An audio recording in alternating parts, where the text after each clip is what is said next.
last couple of points. So Lear and Terror.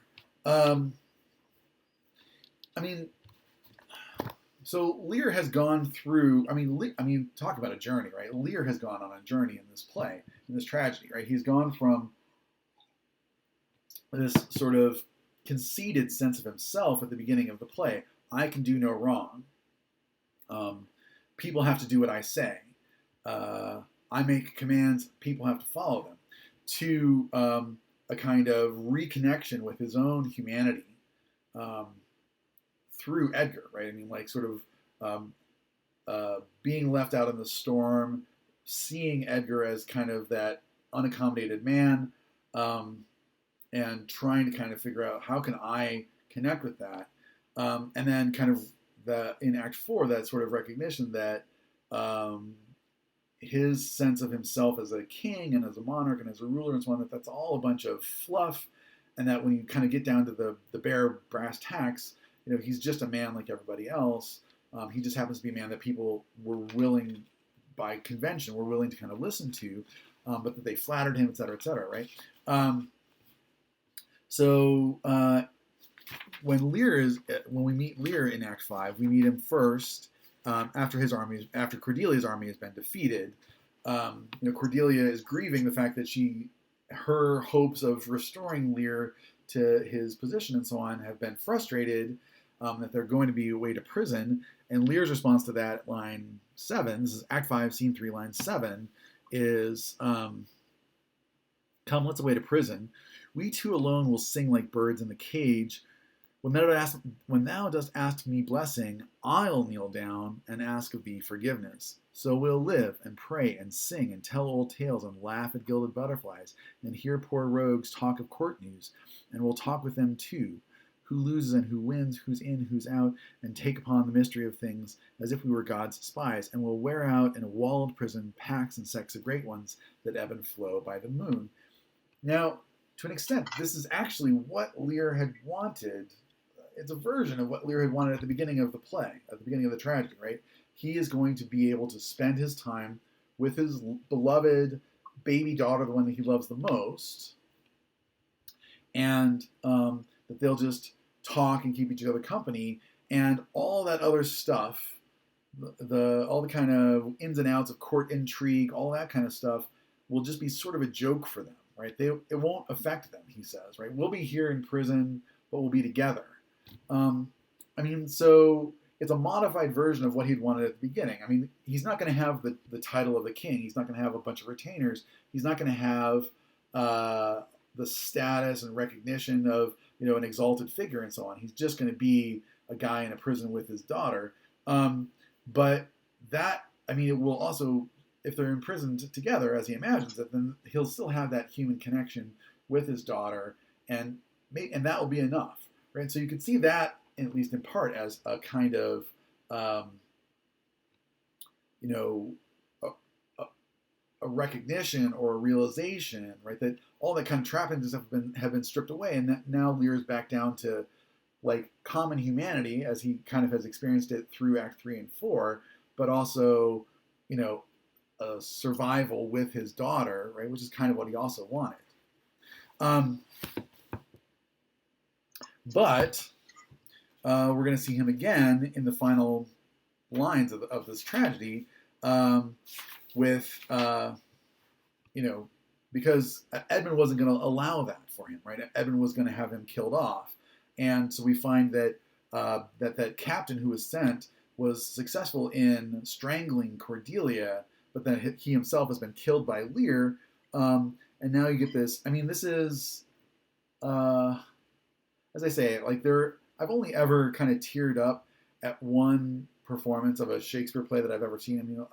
That really it got to me, and it was a production of Lear, and it's when you get to moments like this, Act 5, Scene 3, around line 255, Lear, this old man who has suffered through the abuse of his daughters and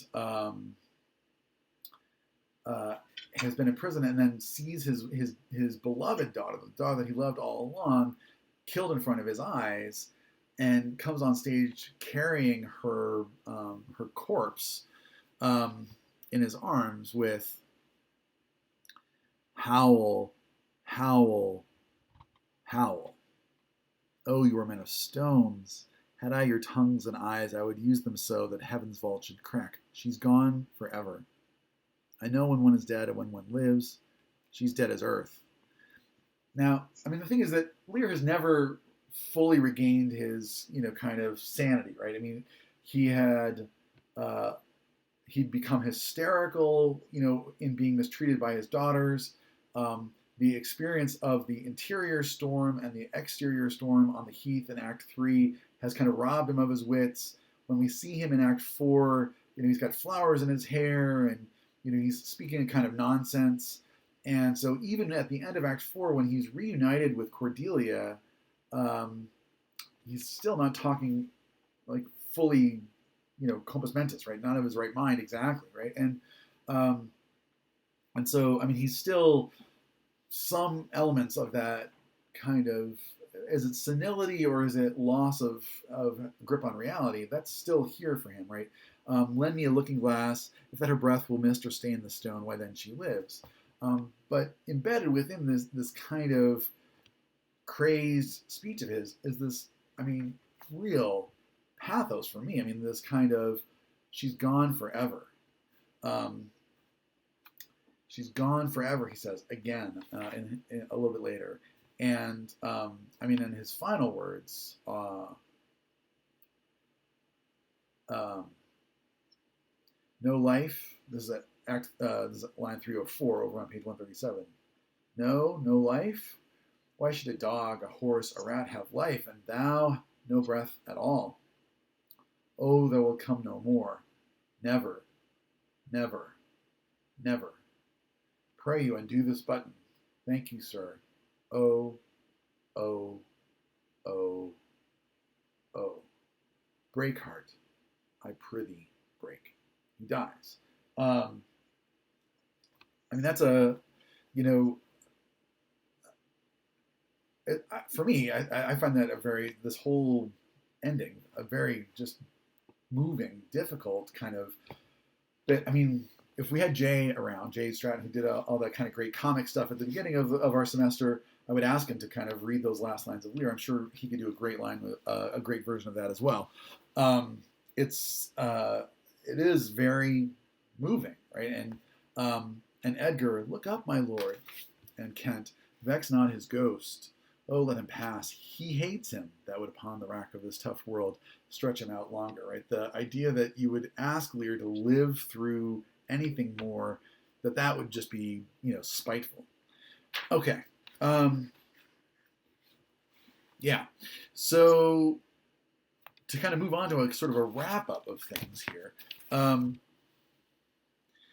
The two, for me, the three things that I think kind of you're left to kind of ponder, and that the play, I think the tragedies kind of asked you to consider, are so first, the play sets you up, I think, early on with the question of nature, right? With that that soliloquy of Edmund's in Act 1, Scene 2 about nature, thou art my goddess. I mean, I think that asks you to consider, what is human nature? Is it fixed? How does it relate to the question of, this is not the term that an early modern would have used, but of nurture, of upbringing, right? We today talk about nature and nurture, right? They might have talked about nature versus upbringing.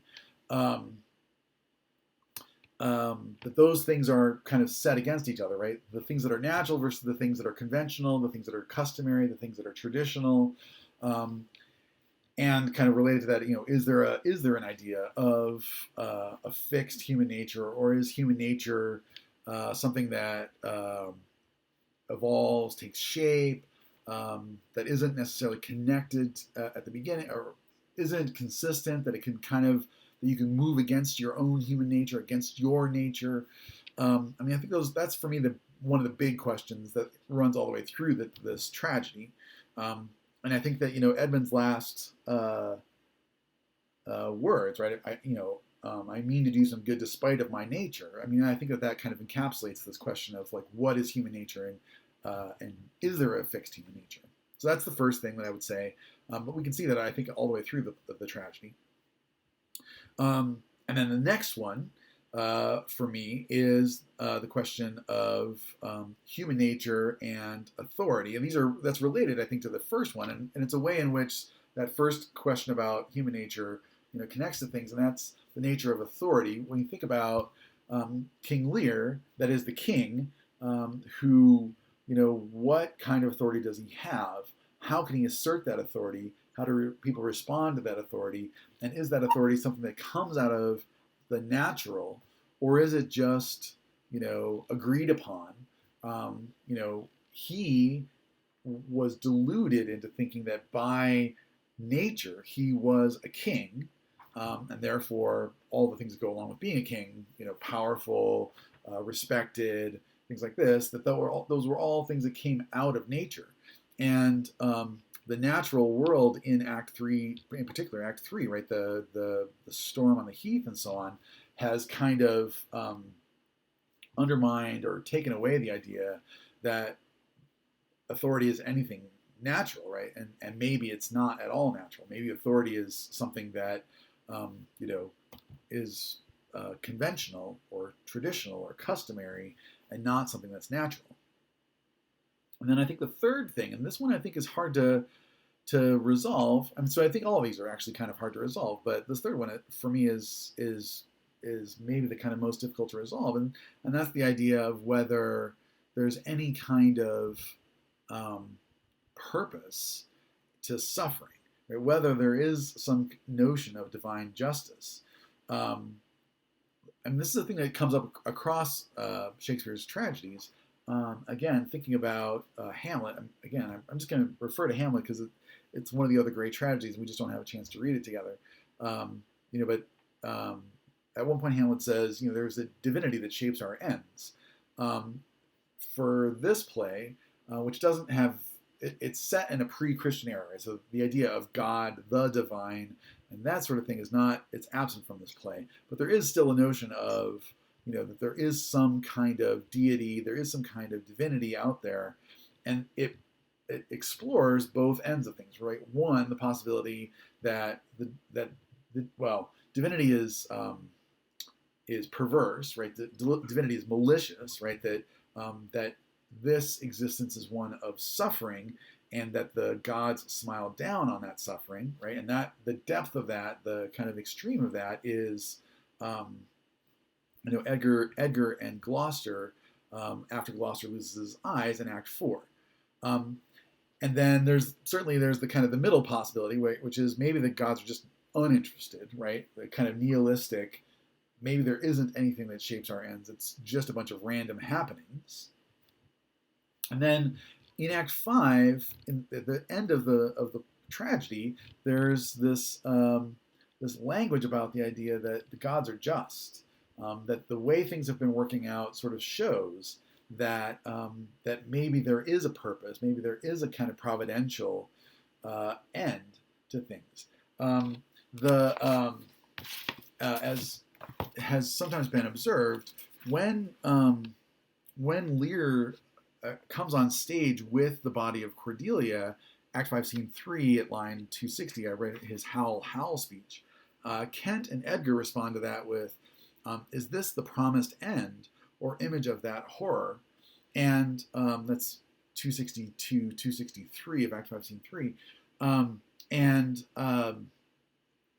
That language is a language that echoes a sort of apocalyptic language, right? The idea that there is the promised end is an idea that that there is some kind of purpose at the end of all this, or is it just an image of that horror? The kind of fire and brimstone from heaven, and kind of erasing the earth and taking everything away, and putting an end to this mortal existence and so on. That would be a kind of a harsh version of divine justice, but again, pointing to the idea that maybe there despite all the language about there not being a purpose and there being a kind of or a perverseness to it, that maybe there is some kind of redemptive quality at the end of things. And given the fact that a number of characters seem to experience some version of redemption at the end of the play, at the end of the tragedy, even as they die, but that they seem to have kind of come to a place of redemption, I mean, that suggests that there is a kind of, not exactly hopeful, but a kind of, there was a reason for all of this, and that it's going to kind of work out somehow and after the end. Again, I don't think that is clearly resolved in the tragedy. I think that Shakespeare leaves those possibilities open for us. But for me, at least, I think those are the three big questions, right, that the play explores, and which people could, I think, reasonably come to different ideas about. The idea of human nature and to what extent it's fixed. The question of how authority is constituted and whether it comes out of something natural, and the question of whether there is some kind of frame, some kind of purpose with something divine behind it, or not in the tragedy. Okay, so I'm going to